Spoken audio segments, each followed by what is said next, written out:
ওরে ও মদিনাবাসী,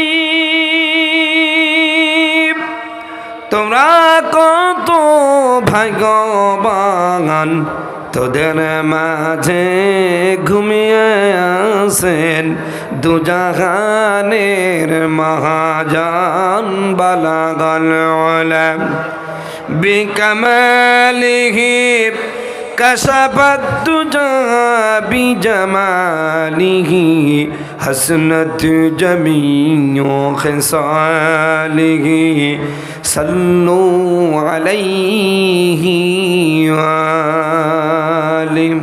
এই বাংলাদেশে যত ওয়াজ মাহফিল হয়, কখনো মায়ের হক নিয়ে আলোচনা হয়, কখনো বাবার হক নিয়ে আলোচনা হয়, কখনো পিতামাতার হক নিয়ে আলোচনা হয়, কখনো স্বামীর হক নিয়ে আলোচনা হয়, কখনো স্ত্রীর হক নিয়ে আলোচনা করা হয়, হয় নামাজ নিয়ে, রোজা নিয়ে, হজ নিয়ে।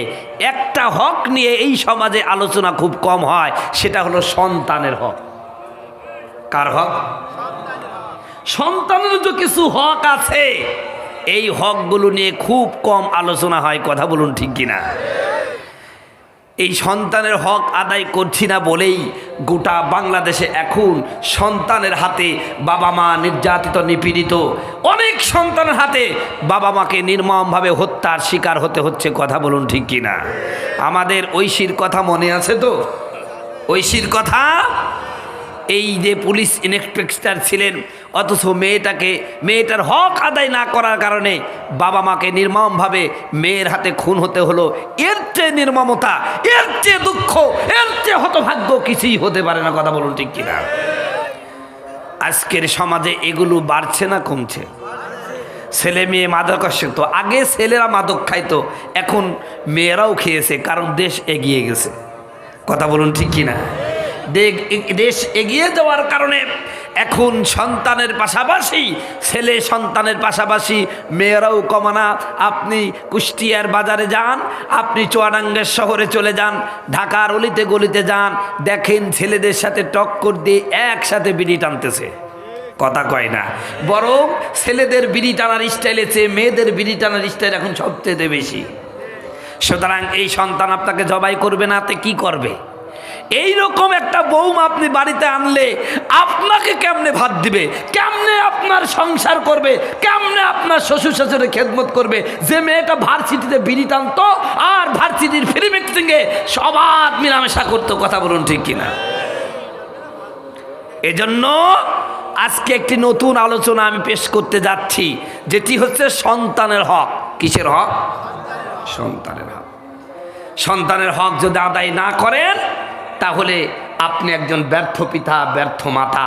এই জন্য সন্তানের হক নেই আজকে আমি আলোচনা করতে যাচ্ছি। চলুন আমরা সরাসরি কোরআনুল কারীমের মধ্যে চলে যাই। আল্লাহ বলছেন, হে ঈমানদাররা, আল্লাহকে ভয় করো, মুসলমান না হয়ে কবরে এসো না। কার কথা? আরো জোরে বলেন। এখন আমি মুসলমান হলাম, আমার সন্তানটা বেঈমান হয়ে গেল, তাহলে আমি ব্যর্থ পিতা। আল্লাহ বলছেন, কু আনফুসাকুম ওয়া আহলিকুম নারা, তুমি নিজে জাহান্নাম থেকে বাঁচো, তোমার পরিবারকেও জাহান্নাম থেকে বাঁচাও। জোরে বলেন সুবহানাল্লাহ। আপনাদের এই কথা বলতে গিয়ে একটা ঘটনা আমার মনে পড়ে গেল, একটু অল্প মিনিট, কয়েক মিনিটের মধ্যে বলে দিই। প্রিয় ভাইরা আমার, এই ভারতবর্ষের মধ্যে এই ইসলাম কিন্তু প্রচার হয়েছে আলেম ওলামা, ওলিয়া উলিয়া, পীরদের মাধ্যমে। কথা বলুন ঠিক কিনা? আপনারা খাজা মঈনুদ্দিন চিশতির নাম শুনছেন?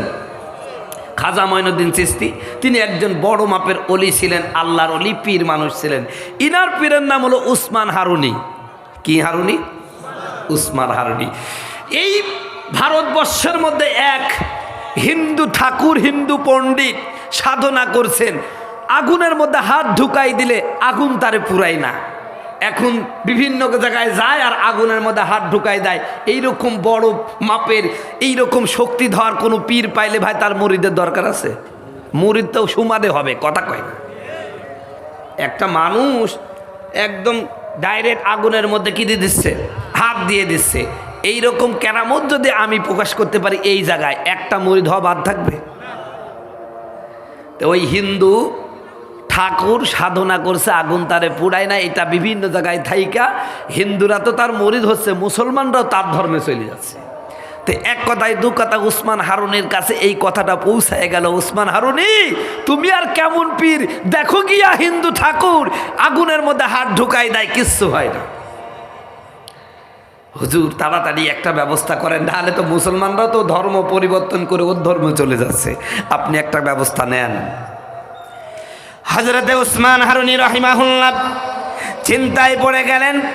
কিছুক্ষণ চুপ থাকার পরে তার মুরিদানদেরকে বলো, শোনো, ওই ঠাকুরকে বলো, ওই ঠাকুরের যারা অনুসারী তাদেরকে বলে দাও, শুধু আগুনের মধ্যে হাত দিলে হবে না, কেমন বড় সাতক হয়েছে দেখা যাবে, আগুন জ্বালায়া দেয়া হবে, আগুনের মধ্যে হাঁটতে হবে। জোরে বলেন সুবহানাল্লাহ। বলে দিয়েছেন, ঠিক আছে। উনি আগুনে হাত দেয় আর আমি আগুনে হাইটি দেখাবো, তার পীরকে দেখাতে হবে। এক কথায় দু কথায় এক পর্যায়ে ওদের মুরিদরা শুনলো। এবার ওই ঠাকুরকে বলল, ঠাকুর আপনি যখন আগুনে হাত দিতে পারেন, মুসলমানের একজন পীর নাম উসমান হারুনি, তিনি চ্যালেঞ্জ করছেন উনি নাকি আগুনের মধ্যে হাঁটতে পারবে, আপনি কি পারবেন? আমার তো মনে হয় আপনি পারবেন, কারণ হাত যখন আপনার পোড়ায় না, শরীরে তো পোড়ানোর কথা না, ঠিক কিনা? সম্মানিত বন্ধুগণ, আমার ভাইয়েরা, আমার পীর সাহেব বড় বিপদে পড়ে গেলেন, ঠাকুর বড় বিপদে পড়ে গেলেন। আহারে, আমি আগুনের মধ্যে হাঁটবো কেমনে? আরে বন্ধুগণ, আমার ভাইয়ের, আমার ওই হিন্দু ঠাকুর আসলে সে আগুনের হাত দেওয়ার মধ্যে কোনো সাধনা সে করে নাই।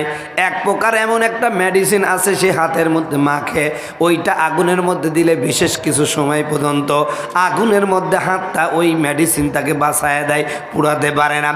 প্রিয় ভাইয়েরা আমার, এবার চিন্তায় পড়ে গেল ঠাকুর, আহারে আগুনের মধ্যে যদি হাঁটতে যাই, আমার কাছে যে পরিমাণ ওষুধ আছে এই ওষুধ দিয়ে পুরা শরীর তো ওষুধ ছিটানো যাবে না, আমি তো বড় বিপদে পড়ে গেলাম। রাতের গভীরে উসমান হারুনির ঘরের মধ্যে চলে গেছে, ডাক দেয়া বলেন, হুজুর আমারে বাঁচা দেন, বাঁচা দেন। কেন, কি হয়েছে? ডাক দেয়া বলেন, হুজুর আমি সেই ঠাকুর, যেই ঠাকুর আমি আগুনের মধ্যে হাত দিলে আগুন পুরায় না। আসলে হুজুর এটা আমার কোনো কেরামতি না, আমি ওষুধ দিয়া এইরকম পাবে মানুষের সাথে ধোকাবাজি করে খাইতাম। হঠাৎ আপনি ঘোষণা দিয়েছেন আগুনের মধ্যে আপনি হেঁটে যাবেন, আমাকেও আমার মুরিদরা ধরেছে, আমাকেও হাঁটা লাগবে, আমি তো পারবো না হুজুর, আমি পারবো না। আপনি দয়া করে আপনি নিজে হাঁটেন, আমি এখান থেকে পালাইলাম, আপনি হেঁটে যান, আমি চুপ করে থাকবো। বন্ধুগণ, আমার ভাইয়েরা আমার, এক পর্যায়ে সমস্ত মানুষগুলোকে একত্রিত করে হযরতে উসমান হারুনি ডাক দিয়া বললেন, তোমাদের পীরকে আগুনের মধ্যে হাঁটা লাগবে না, হাঁটা লাগবে না, আমি নিজেই বলেছি, আমি নিজেই আগুনের মধ্যে হাঁটবো। জোরে বলেন সুবহানাল্লাহ। তোমাদের পীরকে এই করো না, তোমাদের পীর আত্মসমর্পণ করেছে। এই কথা যখন বলছে, তাহলে হুজুর আমার পীর যখন আত্মসমর্পণ করলো, আপনাকে হেঁটে দেখাতে হবে। হযরতে উসমান হারুনি বলে দিলেন, ঠিক আছে, আগামীকাল 10টার সময় তোমরা সকলে আগুন জ্বালানোর ব্যবস্থা করো, আমি হাঁটবো। 10টার সময় হাজার হাজার মানুষ মাইকিং করে দিয়েছে, অমুক পীর আছে আগুনের মধ্যে হেঁটে যাবে, কিছু হবে না। এই রকম যদি সংবাদ আমরা শুনি ভাই, আমরা কি যাবো না ভাই? অবশ্যই যাবো। একটা তাজা মানুষ আগুনের মধ্যে হাইতে যাবে, দেখবো কেনা। এই যে আপনার এখানে ভাটা আছে না ভাই, দেখছেন কিরকম আগুন, ওর মধ্যে যে কেউ হাইতে যায়, ওর চেয়ে বড় পীর আছে নাকি রে ভাই? প্রিয় ভাইরা আমার, কাষ্ঠ জোগাড় হলো, দাউ দাউ করে আগুন জ্বলে। হযরতে উসমান হারুনি এবার 2 রাকাত নামাজ পড়ে সেজদায় পড়ে আল্লাহর কাছে কান্না শুরু করে দিল, রব্বুল আলামিন, আমি তো বলে দিয়েছি আমি আগুনের মধ্যে হেঁটে দেখাবো, ওগো আল্লাহ তোমার শক্তি ছাড়া সম্ভব নয়, আজকে যদি আমি আগুনের মধ্যে হাঁটতে না পারি, এই এলাকার লোকেরা বলবে উসমান হারুনি ধোঁকাবাজি করলো। ওগো আল্লাহ, আমি তোমার নবীর একজন নগণ্য উম্মত, তুমি ইব্রাহিম আলাইহিসসালামকে আগুনের মধ্যে জ্বালাও নাই, আগুন তো একটা মাখলুক, তোমার হুকুম মতন জ্বলে। আয় আল্লাহ, আজকে যদি তুমি আমাকে আগুনের মধ্যে পোড়ায়া দাও, এই ভারতবর্ষের মধ্যে ইসলাম থাকবে। আমার ভাইয়েরা, 2 চোখের পানি ছেড়ে দিয়ে হযরতে উসমান হারুনি কাঁদিলেন। 2 রাকাত নামাজ পড়ে ইস্তেকারা করলেন। এরপরে একটা তসবিহ নিয়ে বিসমিল্লাহ বলে আগুনের মধ্যে হেঁটে গেলেন। আমার আল্লাহর কুদরত প্রকাশ হয়ে গেল, দাও দাও করে আগুন জ্বলে। উসমান হারুনি আগুনের মধ্যে হাঁটতে শুরু করে দিল। একটা শরীরের কোনো পোশাক পোড়া তো দূরে থাক, শরীরের একটা লোম পর্যন্ত হযরতে উসমান হারুনির পড়ল না। জোরে বলেন সুবহানাল্লাহ, জোরে বলেন আল্লাহু আকবার।